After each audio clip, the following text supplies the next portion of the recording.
Hello and welcome. Today we have something pretty special for you, as we're visiting a very famous site known as the Clava Cairns, also known as Balnuaran of Clava. It is one of Scotland's most evocative prehistoric sites. It is home to an ancient cemetery,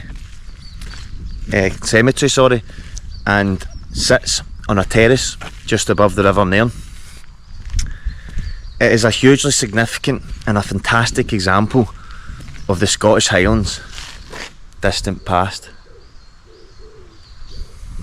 As you can see, the site is surrounded by a small oak woodland, and this is no surprise, as the oak tree is revered by ancient pagan tribes such as the Celts and the Druids.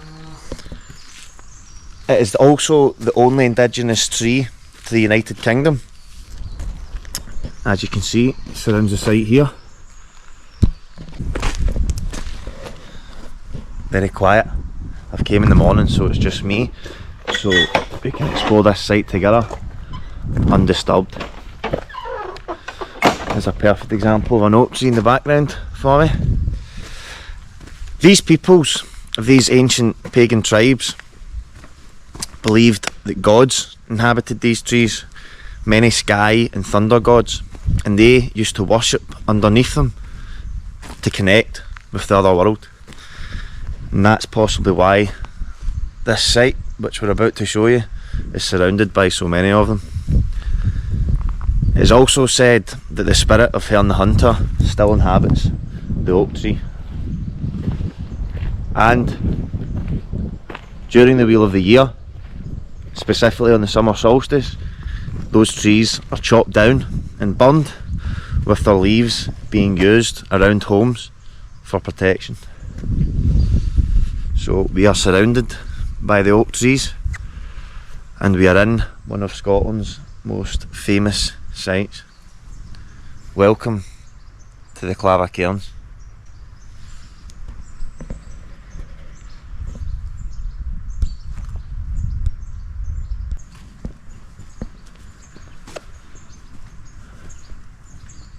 It's extremely quiet around here.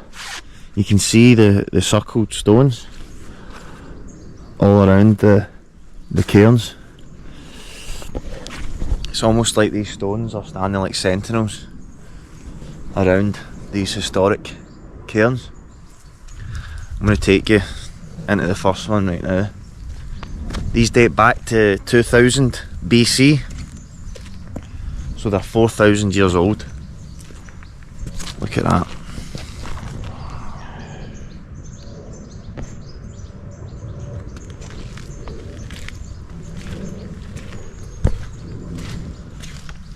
Stacked like this 4,000 years ago.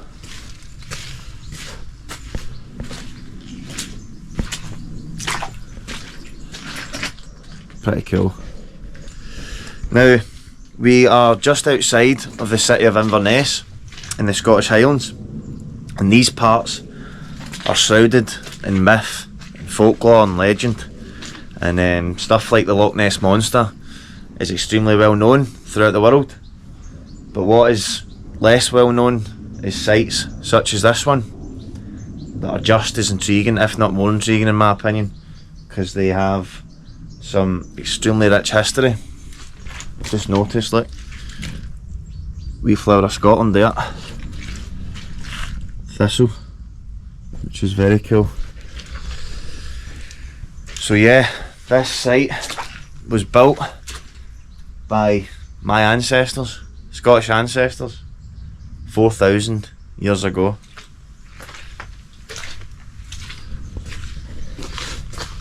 So there'll be graves buried underneath here. And I'm delighted that I came at this time, because it's quite surreal, almost. Sometimes you need to envisage and put yourself in the perspective of the ancient peoples and why they created sites such as this, because they erected all of this. All of this was erected by ancient peoples, and it still stands today. go check out this one.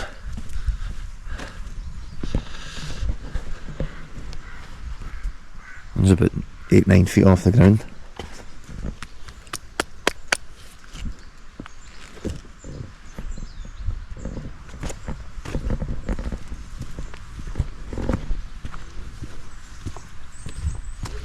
The northern cairn, soaked. Step inside this cairn and follow its now roofless passageway to the central burial chamber. Protecting Clava. In 1882, the Clava cairns were among the first ancient monuments in the UK to be protected by law. This marked the start of the state's role in safeguarding the nation's heritage. The site was taken into state care in 1925 before being partially restored in 1930. Debris was removed from chambers and passageways, and fallen boulders that held the mounds of cobbles together were reinstated, making the monuments more accessible to visitors. Right, okay, so it wasn't quite as eloquently as preserved as that one that we just entered is right now. So maybe some parts had fallen off and stuff like that. Solar power. Now this is the interesting bit. On the shortest day of the year, sunlight streams up the passageway to illuminate the chamber. Both of Clava's large cairns are aligned to the midwinter sunset. For the Bronze Age farmer, this was a forbidding time of year, with short days, long nights, cold weather and dead crops. So, during the winter solstice, the sun rises and lights up the inner passage of these cairns, which is an absolutely fascinating stat. That how did farmers and ancient peoples 4,000 years ago know exactly where the sun would line up to that passageway? So as it said on the post, they used to have roofs, and to this day, on the winter solstice, the sun rises and it can shine right through the passageway, which is absolutely incredible. And you've got to question, how did these people know about the winter solstice and where it rose on a certain day? Unbelievable. Because you have to also take into consideration, a lot like today, Scotland is, the Scottish skies are covered in cloud 90% of the year, which also if you factor that in, it makes it even more incredible. Fascinating bits of engineering that go into sites such as this, and that's what I've noticed as I've visited more and more, that these peoples were extremely advanced.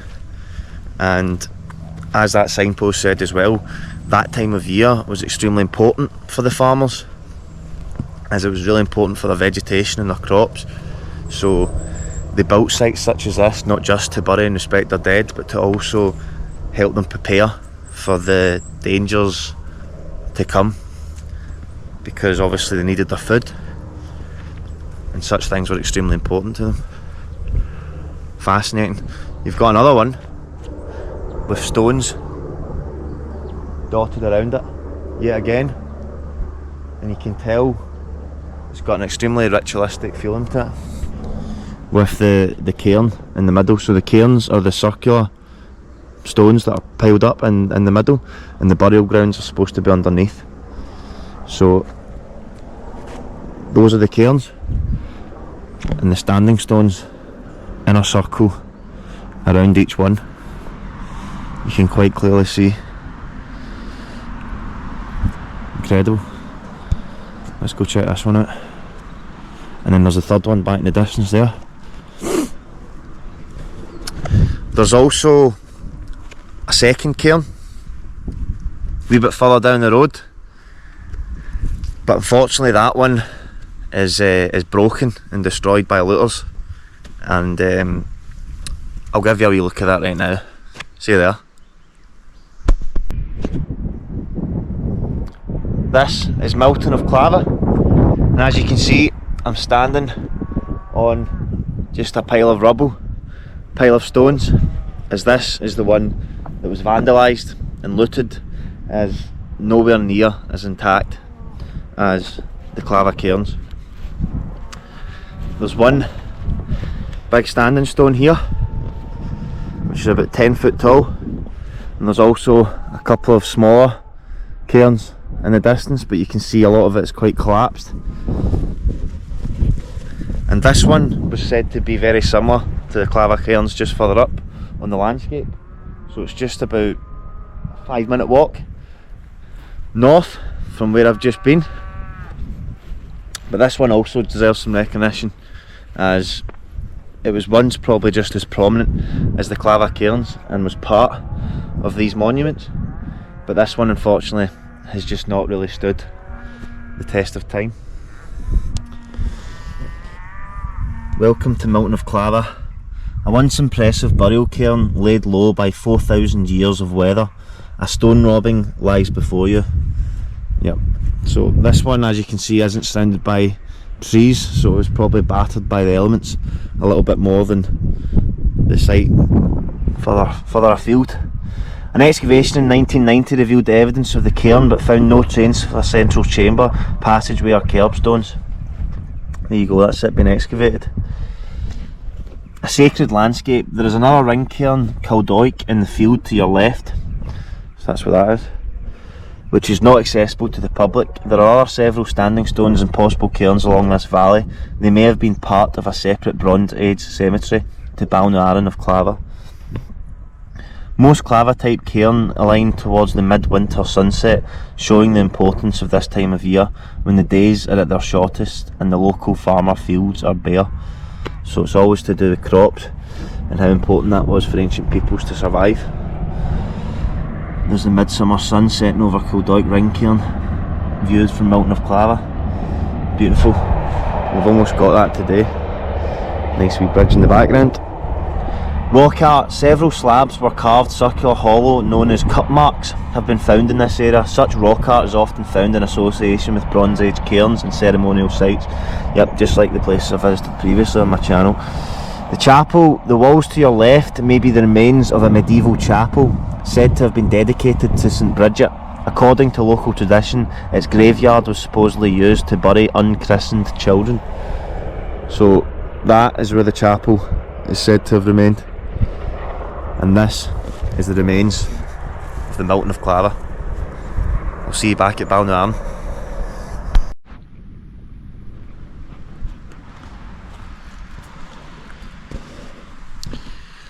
This site lies a mile to the east of a very famous battle known as the Battle of Culloden. And interestingly, it was the last ever battle fought on British soil. So that is an interesting comparison as well in relation to this site. The Battle of Culloden is a very famous historic site and it's just extremely close by. And some say that on the 16th of April every year, anniversary ghosts arise and can be seen in the surrounding areas. I imagine one of those areas could quite well be this place. It's extremely, I don't really know how to put it, it's very, because I've came so early, you can hear the leaves rustling in the background. It's very cool. This is the ring cairn, so the one that we've just passed there is the ring cairn. This open circular enclosure, no apparent way in, was possibly built as a temple. The ring cairn may once have had an entrance, but none has been identified. Traces of burning were found inside, perhaps from rituals linked to burial cairns. Wow. So that's where the excavations have been done. Fire probably played an important role at the Clava, however archaeologists do not think the ring cairn was built for cremations, a funerary practice not known in this part of Scotland when the first bodies were buried here. So you can see that's the two guys that discovered it. Standing tall, look at the outer curb of stones around the edge of the ring cairn. So that's those stones that I was mentioning. Quite clearly in a circle around the cairn. So the cairn was obviously the central part, same as that one over there. And then you've got some huge stones which would have taken quite a bit of effort to put up for these people back then. Around the cairn, which is extremely significant because these stones don't actually originate from nearby here, so they'd needed to have been carried. They'd probably weigh about a ton each. They'd need to have been carried, placed here specifically 4,000 years ago. Incredible. Bit of that oak, bit of the good old oak I was talking about. some menches on the trees. Me Anut Warriors, SSSR 2011. So it's quite a popular place, this one, in terms of the nearby area, the people that actually know about this place. We've got a smaller set of stones behind me here, which look maybe possibly more recent. They don't look as exciting as the rest of them, but Cairn, this is called. The Circle of Stones was probably about 1,000 years after the other cairns. There you go. Clava was revered for millennia. About 1,000 years after the cairns were built, newcomers reused them for their own burials. So just like many of the other sites, other newcomers that came here to pay their respects would have buried people on top of it, and this place would have been used for, well, if it was created 4,000 years ago, this place would have been used for easy 1,000 years. You'd imagine, maybe even longer, maybe even up to 100, 200 years ago when it became more of a tourist attraction. But before the dawn of maybe the Industrial Revolution and the dawn of civilization, modern civilization today, you can imagine sites like this would have held much more significance in people's lives, which is sad. But that's why I'm showing you it right now. There's also an extremely important thing that I missed there. It says the magic mineral, sparkling white quartz fragments were found inside the cairn. Through little else survived. This mineral has special meaning and is found at many Bronze Age sites. You can see the graves, and then it says white quartz, unexcavated, so we'll go and check that out. But so there you have it. The official signpost is saying that there was white quartz found in these stones, which I've previously mentioned in some of my other videos is extremely important, because quartz, I know I mentioned that the oak trees conduct electricity because they've got high levels of iron.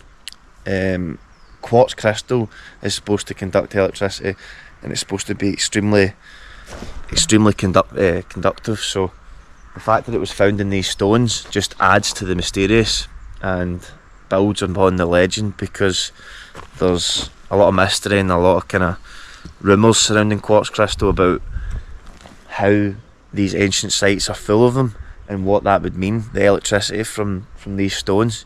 When you think about like the electromagnetic field of the earth, what does that mean for these kind of sites? Possibly that's why these sites had a certain power over people, if you want to go really deep into it. It's a little bit like crystals and stuff like that. Quartz is an extremely well known mineral to conduct electricity, and it was found on this site. So this is the cairn, and these are the main cairns. Let's go check out the third one. You can see this place from a full view as I stand out from under the trees, under the darkness of the oak trees.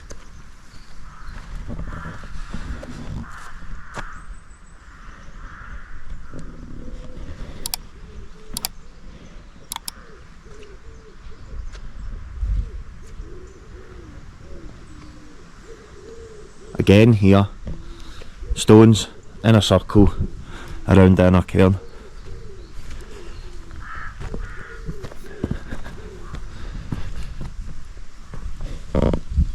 That's why it's one of Scotland's most evocative sites, because it is extremely well intact. You can see all of these stones are still standing on each one, which is absolutely incredible. I mean, look at the size of this one. Look at the size of that.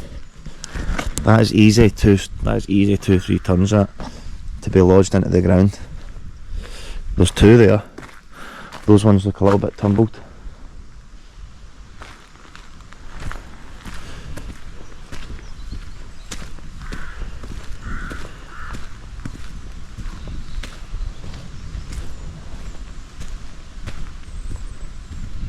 Another another massive one there. I think we can go in this one. It's a cool view from there. You can see the full site. The southwest cairn. Scientific techniques unlocked more of Clava's secrets during Richard Bradley's excavation in 1946. Radiocarbon dating from charcoal fragments found across the sites puts the construction of the large cairns to about 2000 BC. The site seems to have remained in use for about 200 years and then was reused in 1000 BC, so I wasn't far off there. Microscopic analysis of prehistoric pollen revealed the cairns set amid Bronze Age pasture and farmland planted with barley, wheats and oats. So that's the guy that discovered it there. Drawings of the two pots found in the cairn. The coloured stones, weathering has turned Clava's stones from freshly hewn reds. Wow, so they used to be red, if you can picture that. The grey stones of the cairns actually used to be red, so that would give it an even more kind of blood red. That must have been incredible. To pinks and whites to grey. Analysis of each slab has revealed how important colour was to the cairn builders. They chose red and pink for the stones that faced the midwinter sunset on all three large cairns. On the opposite side, facing the midsummer sunrise, they preferred paler shades. Wow, so they literally seeked out certain stones with certain colour fragments to them and certain colour tones to them to face directly on to the sunrise. There's just far too much stuff that these people's put into the amount of effort these people's put into the sunrise. It connects everything together and it just makes these sites even more powerful, in my opinion. There's another one. So this one would have set up with alignments just like the previous one, because as you can see it's facing the exact same way. So there's trees and farmland just around here now, but this site would have lit up the inner chamber.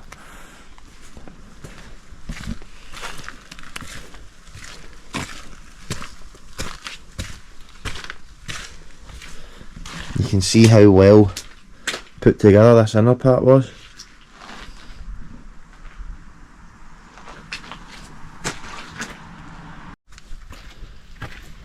As the sun comes out for the first time, that is the final cairn that we just entered there. The last little fascinating fact that I'll tell you about this outstanding place is that there's supposed to be a curse bestowed upon anyone that removes a stone from any of these cairns. There's a famous story of a Belgian tourist who came to this site and took one of the stones and left and went home, and within the next month the Inverness tourist board got a very interesting letter through the door, anonymous, and within it contained said stone. It said in writing that the man confessed to taking the stone and said that in the month since he had taken the stone he had fallen ill. His daughter had fallen and broken her leg. His wife had also fallen very ill and he had lost his job, all in the space of 4 weeks after he lifted the stone. So he said that he wanted to return the stone and that the curse from that moment on was said to be bestowed upon anyone who removed a stone from this sacred burial ground, as it would obviously be seen as disrespectful to not only this site and not only our ancient ancestors, but to the people buried here. So perhaps this site has a curse over it after all, or perhaps the man was cursed merely by his own conscience. Stories like that and the alignments of these cairns paints a picture of an extremely intense historical site. and it just adds to the power of this place. And walking around it today, this morning, on my own, with the sunrise just coming up and the birds chirping in my ear, it's hard to explain the kind of feeling this place has. But the combination of those two things just mentioned there, it highlights the fact that there's almost an intangible feeling around historic sites such as this one. And whatever that may be, who knows. As we come back to where we started, I'd like to say thank you for watching this video. And if you're interested in content such as this, which is hidden away and not really spoken about enough, powerful sites like this, I'll be doing a lot more like it. So if you could subscribe, like and comment, I would appreciate it a lot. I'm going to keep firing out these videos either way, but I appreciate all of you that have made it this far along to the video and had a journey around this extremely cool place with me today. So, from the Clava Cairns, thank you, and I'll see you in the next one. Cheers.